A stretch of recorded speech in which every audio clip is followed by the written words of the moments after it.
So, kapag 7.32, it is normal. So, let's put it normal. 46 is not normal and it is high. So, this is going up.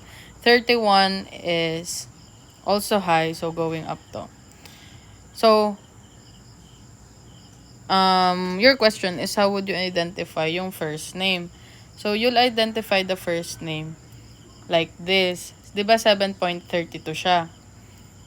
And remember na sinabi ko yung mean ng pH is 7.40.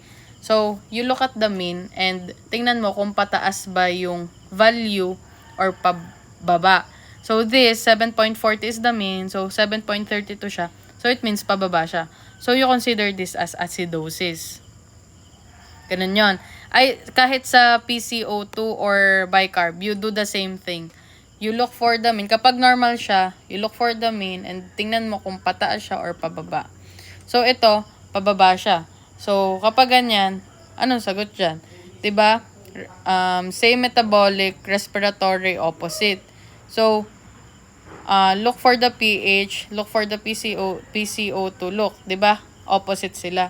So, this is metabolic, respiratory, respi, then pH, look at the pH, pababa siya, acidosis. Respi acidosis. And let us note, kapag normal ang pH, what is it? So, ano siya?